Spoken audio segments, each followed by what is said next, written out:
friendos, today we have a blind buy review. I have picked up a new perfume to add to my collection, and it is Snow by Geir Ness. Now some of you I'm sure are familiar with his first perfume or first famous perfume, which is Laila, not Layla. I thought for years it was Laila. It is Laila, the essence of Norway.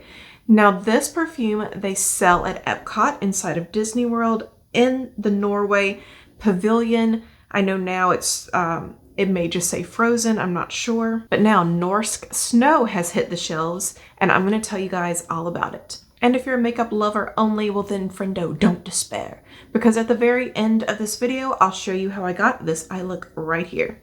Okay friendos, if you are excited for us to get started, well then, just stay tuned.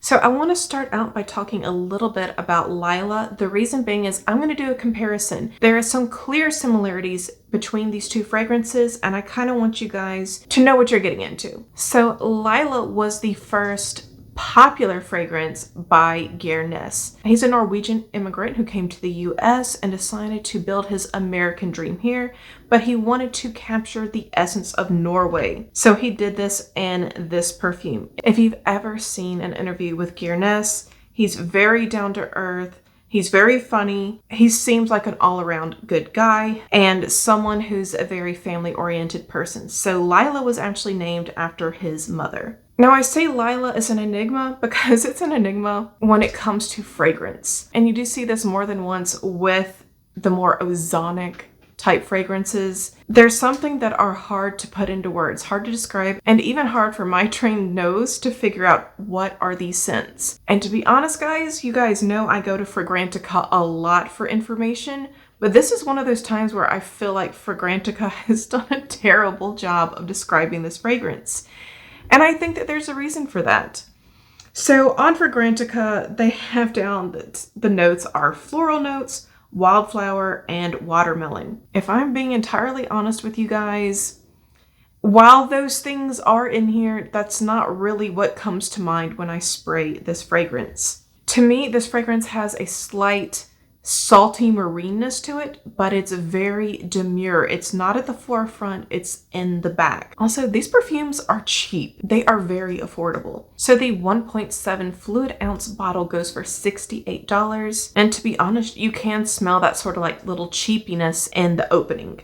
So when I spray this, I do detect the alcohol. Now this is still an eau de parfum, which means that it does meet the required standards of a very high fragrance oil content as opposed to alcohol and filler content. And it only takes a minute for that alcoholiness to go away and for you to really bring in that essence of Norway. So is this floral? Is it fruity? Yes, but again, it's more ozonic and marine-like more than anything, in my opinion. It's one of those that you just need to go and smell for yourself. So now what you came here for, the Norsk Snow. So this is the component that it comes in, this nice little square package. You can buy this online at geirness.com. You can also buy it from Epcot. It's now available in the store there. I'm going to read aloud what it says on the back. I created Norsk Snow, Norwegian snow, to capture the spectacular beauty of Norway as winter becomes spring. The fragrance is fresh and clean, as light and natural as mountain air. Now for Norsk Snow, they list out a few more fragrance ingredients than what we see with Laila. So from their own website, they say that the base notes are green leaves, wild berries, orange blossom. Middle notes are fresh herbs, citrus, lily of the valley, and top note is lavender and green leaves. You get less of that oceanic vibe that you get in Laila. In Snow, this one is more about the ozonics. Now these aren't listed, I don't think. Well, it does mention wild berries, but I would be remiss if I didn't tell you guys I definitely smell some juniper berry coming through, as well as I think I smell some juniper woods coming through on this fragrance. The lavender is also very refreshing. That sort of lingers on the skin, and also the wild berries. Those are the two that I feel like just kind of maintain their freshness on the skin. Now, this fragrance is not eternal on my skin. It lasts me about 2 to 3 hours, which isn't a super long time, but you do have to keep in mind that this is a cheaper fragrance. And the same is true for me with Laila, but a lot of people say that it lasts on their skin a very long time, but that has not been my experience. So let's take a look at the bottle. And friendos, this is the first permanent women's fragrance to come to the line in years. I want to say it's been, I think the last one that they came out with, and it was not permanent, was Frozen, and that was at the Frozen ride inside of Disney World. And then they came out with this one around here last year. So there's our pretty bottle. So it's nice and clear. You have a plastic top that comes off. And they could have made this a flanker fragrance because, again, these are similar. So if you've never smelled this before, if you're not sure if you will like it, I would say imagine Issey Miyake Lode Issey, if you've ever smelled that. But imagine it toned down a little bit on the florals and a little bit more of the juniper comes through. I also really like that Geir put on the packaging that this kind of goes from winter to spring. I think that that is an excellent way to describe this. It's got that fresh crispness that you would have in the snow in wintertime, but then you have the budding berries and the lily of the valley that you would see coming through in the spring. And this does have the same price tag as Laila. Laila sells for $68 for 1.7, so does Norsk Snow. Both of these perfumes are created in Norway. They're both very feminine, both very interesting fragrances. When you spray this, there's not a whole lot to compare it to. I know I did compare it to Lode Issey, but even still, it's its own woman. Please let me know if you've had a chance to sample Norsk Snow, and if so, what you thought about it. Let me know if you have any perfumes in your collection that you have trouble describing the fragrance body of. I always like to hear from you guys and take in your insight. Lastly, I'm going to throw it out there that I've heard both of these perfumes get compared to an air freshener or some sort of cleaner. So there is that initial alcohol opening that you smell when you first spray the perfumes, but that does go away. And to be honest, it really doesn't remind me of any sort of cleaner or disinfectant or anything like that.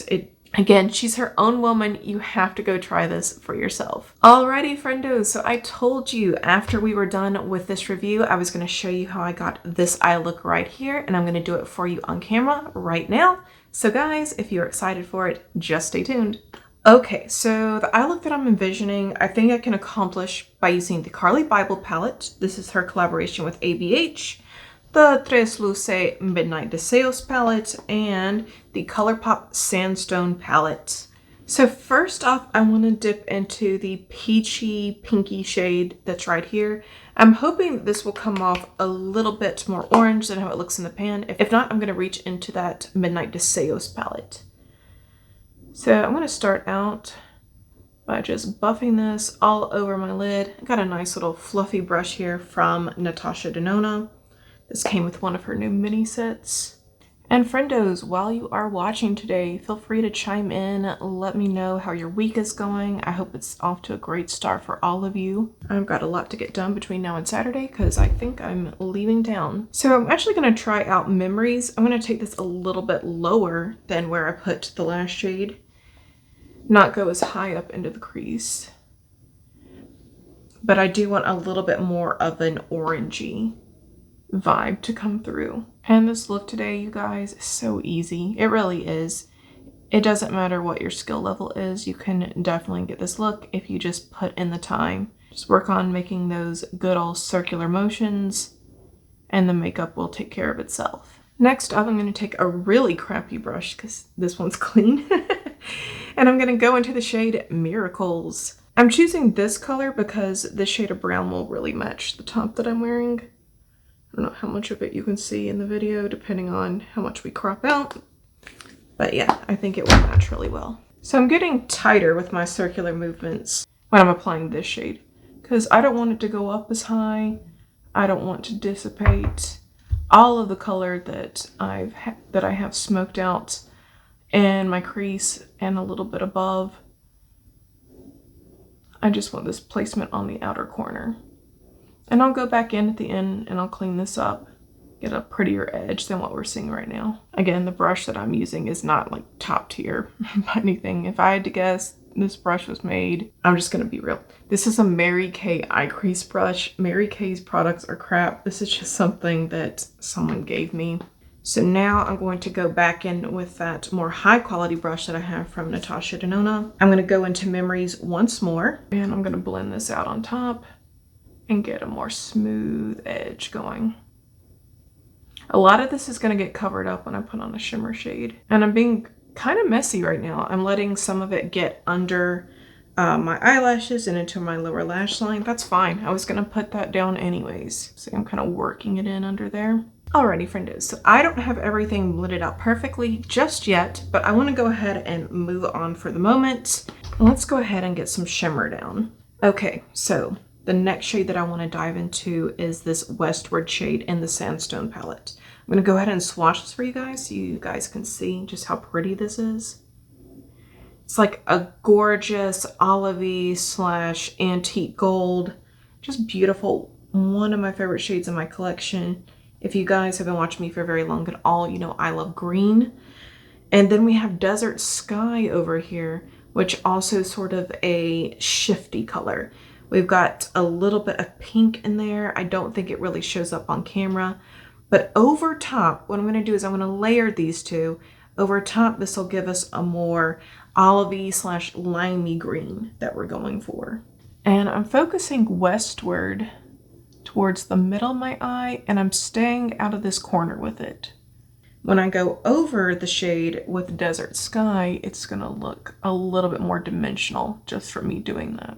Okay, so time for Desert Sky. I'm going to go ahead and spray my brush this time. I really want to pack a lot of that bright pigment right there in the corner of my eye. This will really help my eyes to look nice, open, awake. And again, we want that dimension. Now for my liner and lashes, I'm gonna go put them on off camera and I'll be right back in just a sec. So clearly you guys, I got my eyelashes on and my eyeliner. I finished up today's look by using Jaclyn Cosmetics Macaron to line my lips. And then for a liquid lip shade, I used Jeffree Star Velour Liquid Lip Color in the shade Pomeranian Kiss. Be sure to let me know in the comment section down below if you would wear this look, if you like it. I really like this, if I'm being honest. I just like this on myself because I feel like it enhances my blue eyes whenever I use these shades. I had an amazing time chatting it up here with you guys today about this new perfume that I've added to my collection. Let me know if you've been to Epcot, if you smelled it, if you've picked it up. Let me know your thoughts. Also, let me know your thoughts on Laila. That one is such an enigma. And as always, I want to wish you all a phenomenal rest of your day. Please don't hesitate to give this video a like if you did have a good time, if you got some valuable information, or if you just pity me. And please don't hesitate to hit subscribe before you leave, because if not, both had to live in a sorrow never knowing what could have been. Alright guys, have a fantastic day. Bye!